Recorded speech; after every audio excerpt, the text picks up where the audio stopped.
mga ka-angkol, so ngayon mag-assemble tayo ng isang unit. Cobalt receiver na full CNC made, stainless ang kanyang internals. So short review lang tayo. May nagpabuo sa atin, nag-down siya ng 50% ng total price. Nakalagay natin DBB barrel 24 inches. Tapos carbon fiber tank yung ikakabit natin mga ka-angkols. Tapos Taiwan regulator. So short review lang tayo mga ka-angkols. So ito natatanggal ang kanyang trigger guard, tapos ang kanyang tactical adapter mga ka-angkols. Tapos ang kanyang barrel is clip type, adjustable power din siya. Tapos adjustable trigger pull. So full CNC made, stainless ang kanyang internals. So cobalt receiver powered by modern day PCP PH airgun at saka Phoenix airgun. Ito yung collaboration item namin ni MD. Yan, napakaganda. So meron din siyang quick reloader pag gusto mo nang lagyan ng quick reloader mga ka-angkols. Kung gusto mo lagyan ng magazine, multi-shot. So ngayon ikakabit natin. Kanyang regulator, may-ari nito si Sir Jeramil. Hindi pa natin natanong kanyang location. Nagtiwala na siya agad, nag-down payment lang siya. Hindi naman daw madalian. Sabi ko sa kanya, kung magbayad ka sir, may trabaho pa ako, hindi ko agad ma-assemble yan. Tapos inantay ko pa yung bumper tube dito, tapos yung kanyang tactical grip. Sinasold out yung tactical grip natin, tsaka yung bumper tube, nantay pa natin. So ngayon ikakabit natin ang regulator. So bago ikabit, so ganun pa rin, tatanggalin tong kanyang knock-off pin. Sa pagtanggal, tanggalin lang tong kanyang dalawang screw sa gilid. So dandahan lang mga ka-angkols, kasi baka malaglag yung disc. Tapos hindi nyo na alam ang kanyang arrangement, magkagulo na, tapos magbabago ang kanyang output. So ituturo natin mga ka-angkols.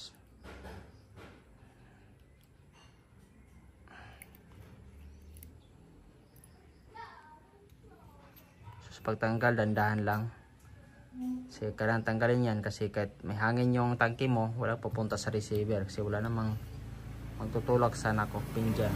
Open yan. So dandahan lang, kasi baka yung disc malaglag, tapos magka-rumble na yung mga disc plate. Yan, may disc pa nga dyan, tingnan nyo din. Tapos kaya yung disc yan. Yan, ito yung ibig sabihin ko mga ka-angkols. Pag mahulog yan, magkabaliktad-baliktad, magbabago yung output nya. So naka black disc yan, yung spring plate.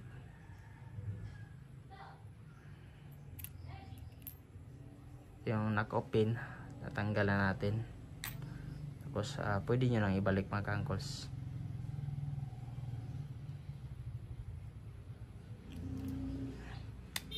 Yan. Yung regulator natin is Taiwan regulator na naka M18.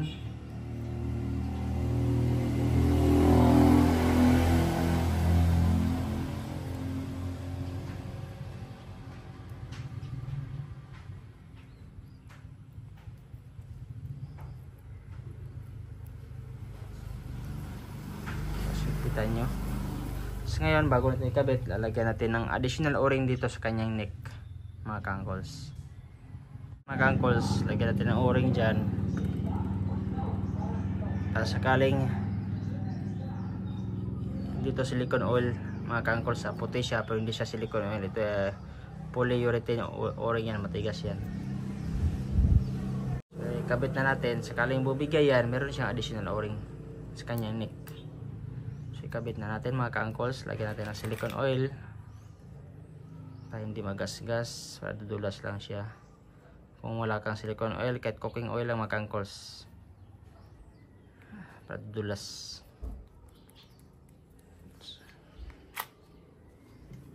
So yan, kabit na natin. So Taiwan regulator, kasya din siya sa China regulator, hindi ka na magproblema. Yung dati kasi, yung unang batch natin, pang lang, Taiwan regulator siya naka-design. Ayan.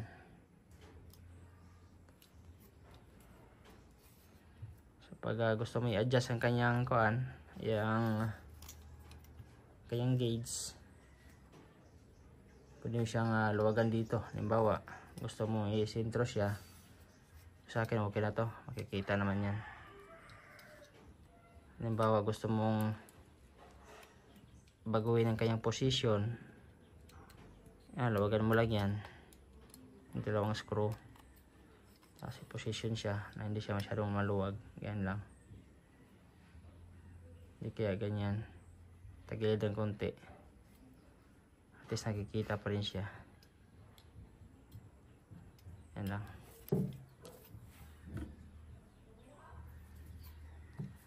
So higpitan natin.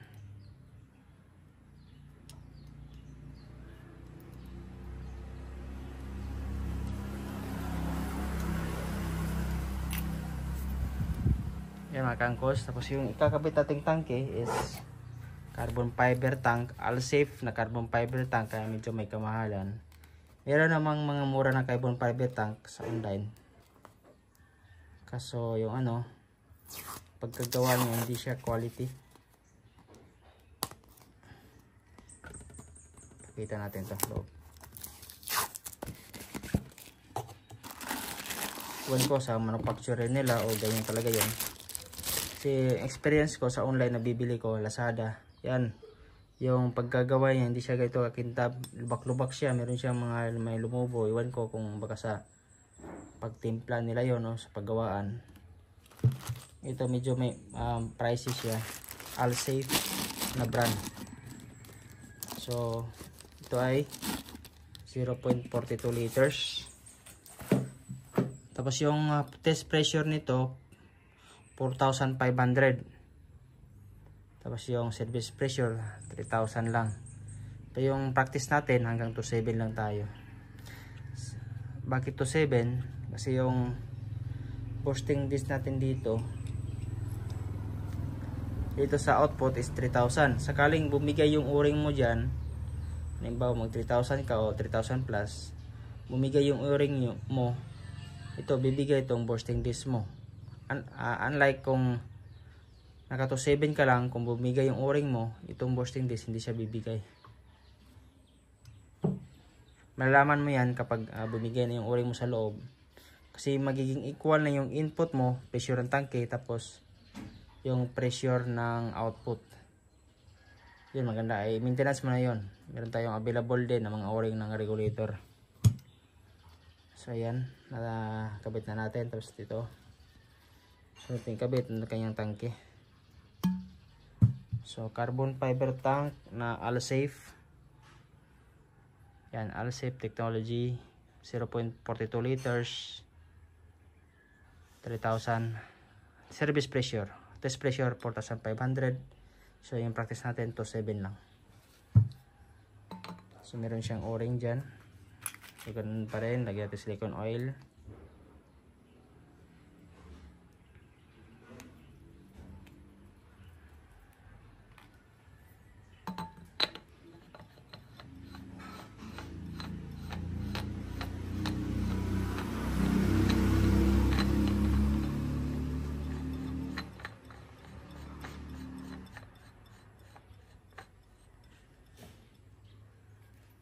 Yan. So pagkatapos yan, i-pressure test natin, leak test natin, karga natin ng hangin. Kung wala kang PCP compressor, mahirap. Maganda kung tanggalin mo natin itong kanyang trigger assembly para hindi natin isama sa babad sa tubig. Yung lang, receiver lang.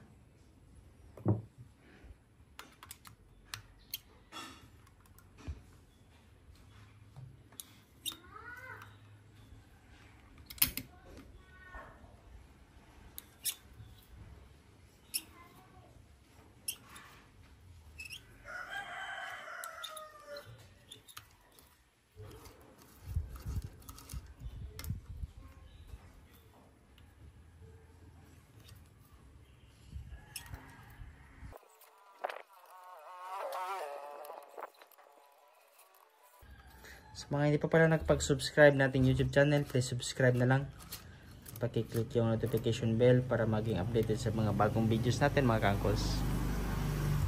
Tapos yung link ng Facebook page natin sa mga online shop, Lazada, Shopee, pati yung Facebook account natin, lalagay natin sa link description below. Kaya wag na kayo how much direct. So yan, natanggal natin ang kanyang trigger assembly. Tapos kargahan natin ng hangin, lagyan natin ng gauge, select test natin. Kung wala kang PCP compressor, di kaya yung air power bank, kasi kailangan kasing biglang pasok na hangin para mag-set yung acetal valve bago ka makagamit ng foot pump. Maganda, advice ko lang kung dalawang tao, yung isa maghihila gamit yung vice grip o di kaya plier, maghihila siya dito, ayan, maghihila siya dyan, tapos yung isa magpapump kasi mahirapan ka kung wala kang PCP compressor. So yung mga kangkols, ikabit natin ang kanyang gauge. Kangkols, kakabit natin ang kanyang pressure gauge. So sa receiver natin, meron tayong free na pressure gauge na binibigay mga kangkols.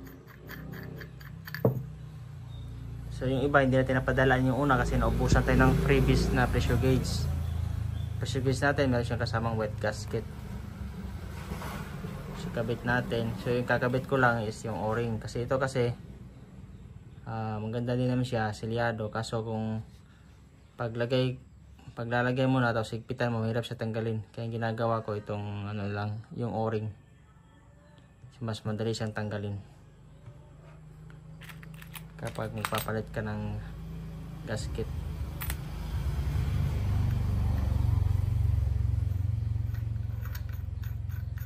So ayan, kahit hand tight mo lang, saka mo lang higpitan kung may leak siya. Tapos kargahan natin ng hangin. So meron pa siyang space para sa bipod.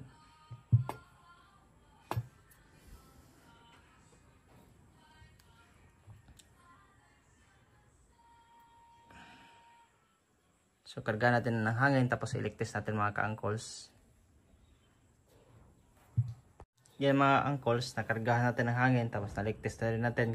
Kinargahan natin ng hangin ng around 2,500, tapos yung output niya yan 1,800. So nilob-lob natin yan sa tubig, check natin yung swing para makita niyo kung may ano dyan, may leak. Tapos lahat ng dugtungan sa pressure gauge, sa valve. So na-check natin mga kangkos, wala siyang leak. So ngayon ikakabit na natin ang kanyang tactical trigger assembly. So ganun pa rin kay Sir Jeramil Aligrado. So kung gusto mong gawing pang-stock, tanggalin mo lang tong kanyang trigger guard, tapos itong tactical adapter, natatanggal yan. Tapos dito dalawang screw dyan, tapos isa dito sa ilalim, tatanggal mo yan kung gusto mong gawing pang-stock. So ngayon ikakabit na natin.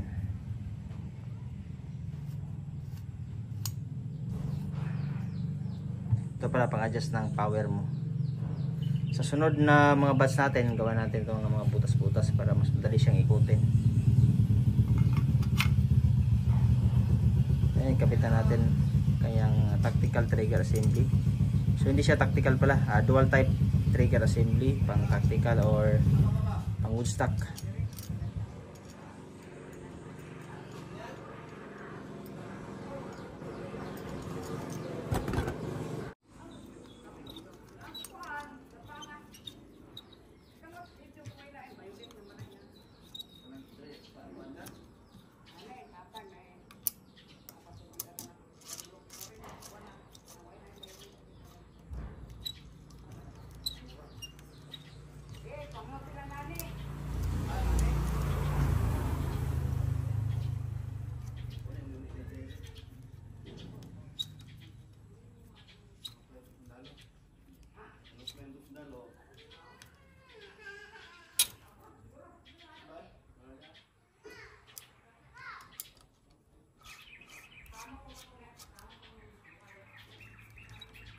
So sa mga hindi pa pala nakapag-subscribe nating channel mga ka-angkol, please subscribe na lang.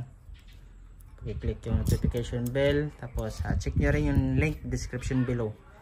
Nandiyan yung link ng ating Facebook page, Lazada at Shopee, Facebook accounts. Pwede nyo kayong may message sa Facebook accounts, direct message na lang, tapos doon natin bibigay yung price. Tapos sa Facebook page naman natin, naka-auto reply naman yun. Nandun yung Google Drive link. Pag click nyo lang, lalabas yung mga prices, pati yung mga pictures ng mga unit natin mga kaangkos. So yan, nakabit na natin. Kaya trigger, dual type trigger assembly, pang wood stock or pang tactical.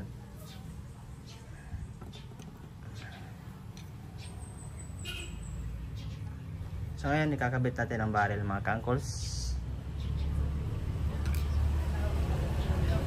So ikakabit natin yung barrel is DBB barrel na 24 inches. So ito yung crown, meron siyang parang naka-concave dyan sa kanyang dulo. Tapos ang kanyang chamber yan po, flat siya. So ikakabit natin. So sa pagkabit ng barrel, tanggalin nyo lang to. Sige, luwagan nyo lang kanyang railings. So clip type siya mga kaangkols. Kaya ibig sabihin na iniipit yung barrel.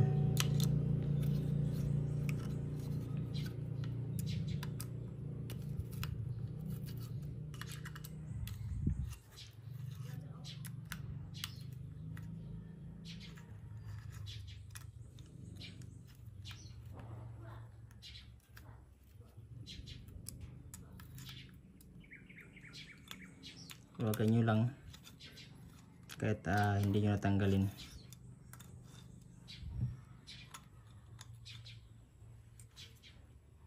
So DBB 24 inches.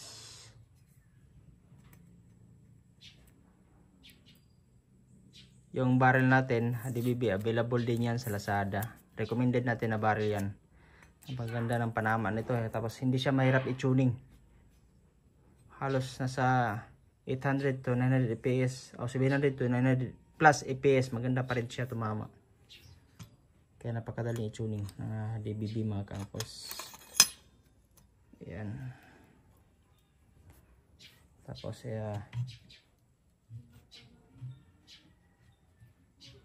sakad nyo lang, tulak nyo bago nyo higpitan.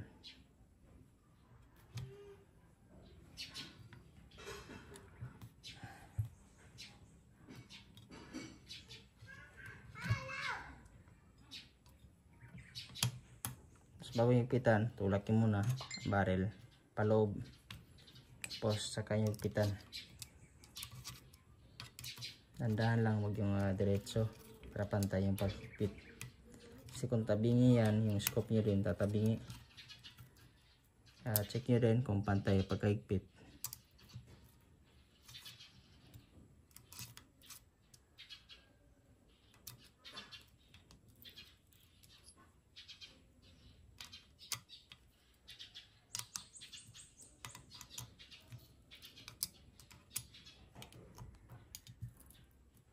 So yung output natin is 1,800. Available din nating regulator mga kaangkols, naka blacklist po yan. Matibay siya.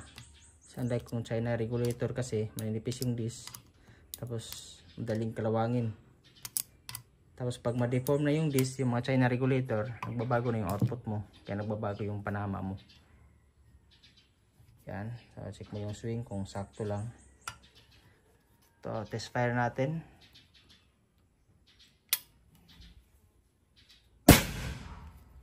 Yan, lakas.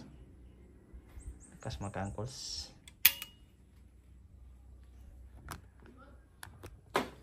Test fire. Kung gaano kalakas.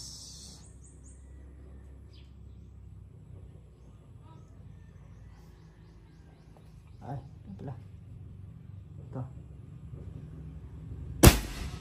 Lakas mga kaangkols.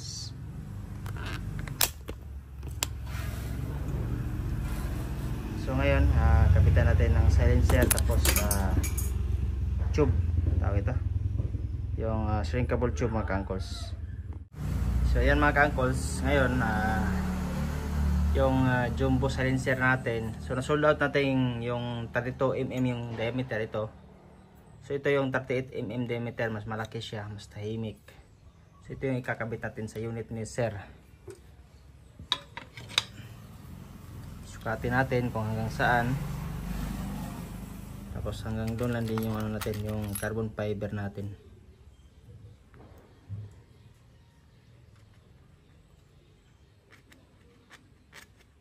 So kabitan natin ng shrinkable tube.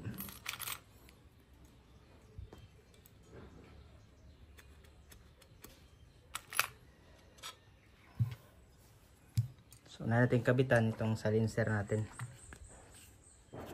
Kabitan natin ng shrinkable tube.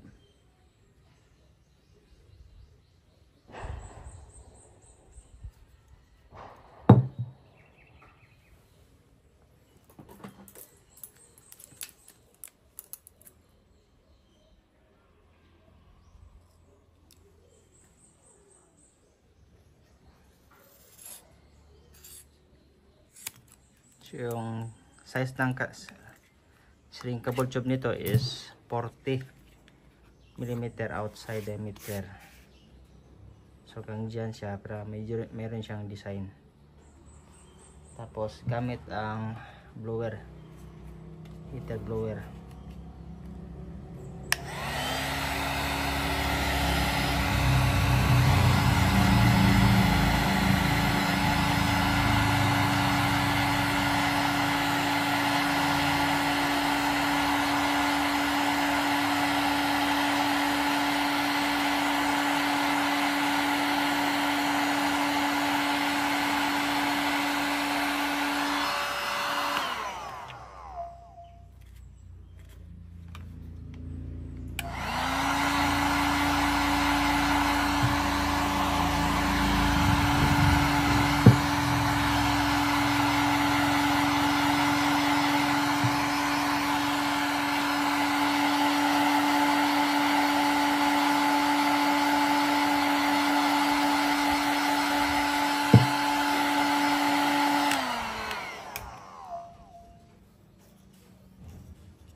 Nakabitan natin para mas maganda siya tignan.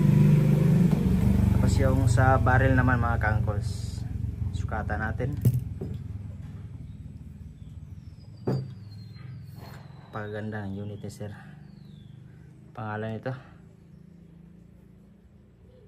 check natin yung pangalan, Jiramil Aligrado. So hindi ko pa alam yung location niya. Sabi yan, hindi naman namamadali.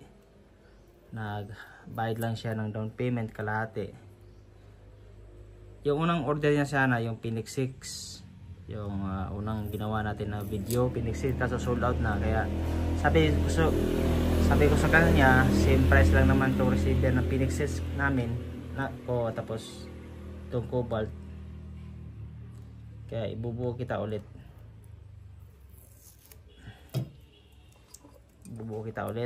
So pero Phoenix 6 yung gagamitin natin na receiver.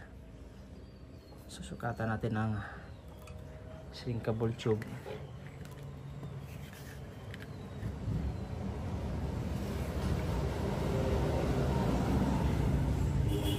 So sa paglalagay sa shrinkable tube, yung sukat niyo lagpasan nyo lang ng konti kasi magsishrink pa yan.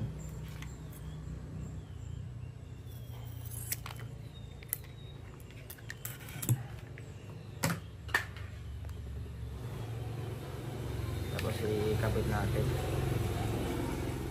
pasok natin ang shrinkable tube mga kaangkols.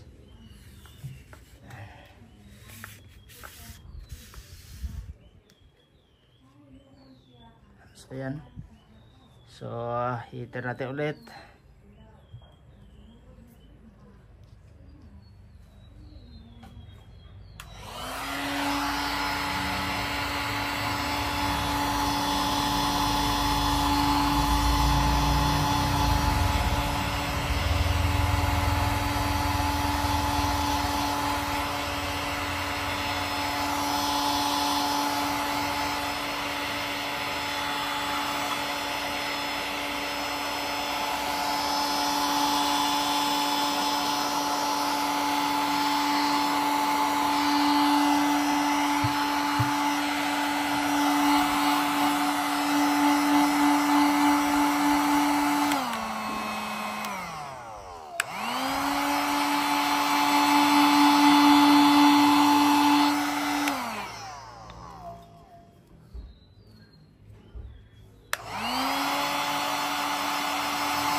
Yan mga calls, na symbol na natin.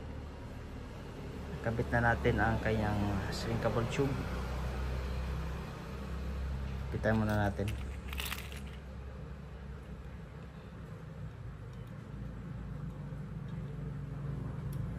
So ayan. So may tumatawag na client, sagutin mo natin mga ka-uncles. So ayan mga ka-uncles, symbol na natin ang unit ni sir, 24 inches barrel, pang long range. So ikakabit natin ang bipod.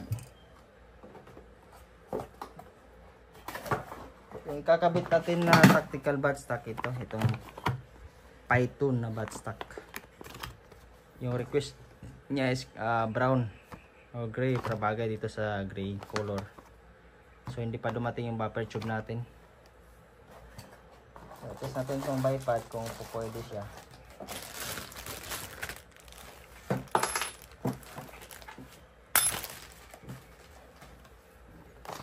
Sa kanyang bipod, bagay na bagay sa unit.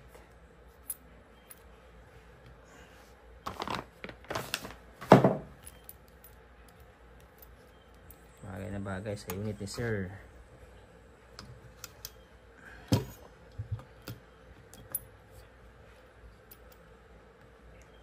Maluwag pa. So pwede pa siya lagyan ng bipod mga ka-uncles.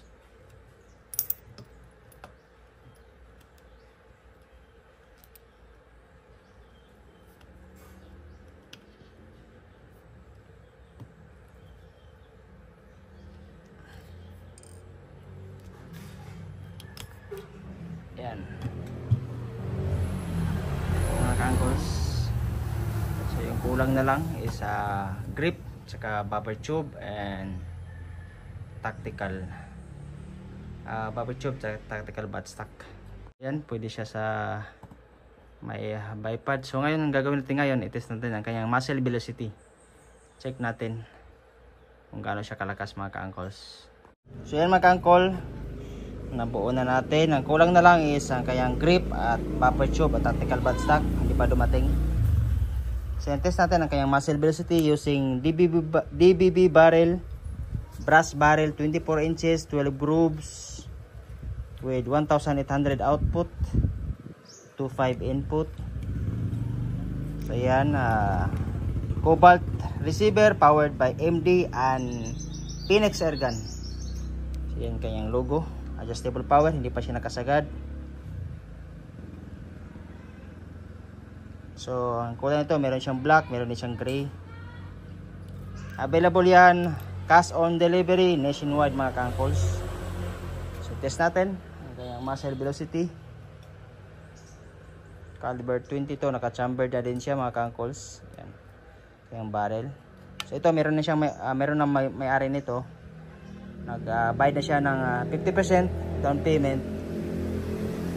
Hindi naman daw madalian kasi inaantay pa natin yung kanyang buffer tube tsaka grip. So test natin sa first shot. Ganda, pintab, stainless steel. Check natin kung gaano kalakas mga ka-uncles.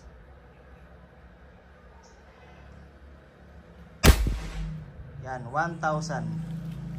So try pa natin i-adjust, lakasan pa natin. Short review lang tayo, madalian. Check natin kung gaano kalakas. Sa kabila, mas malinaw.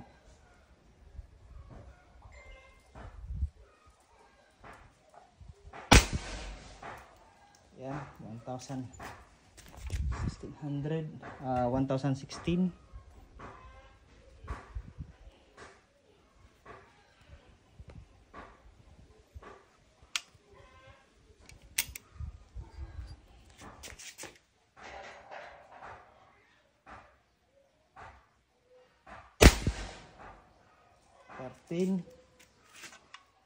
Next.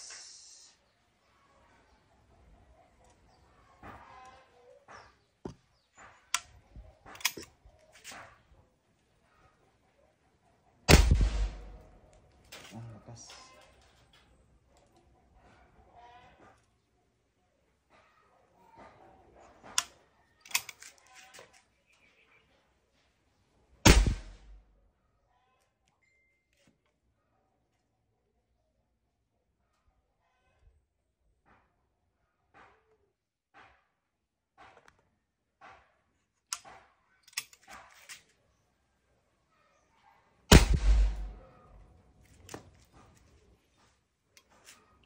Cobalt powered by MD and Phoenix airgun.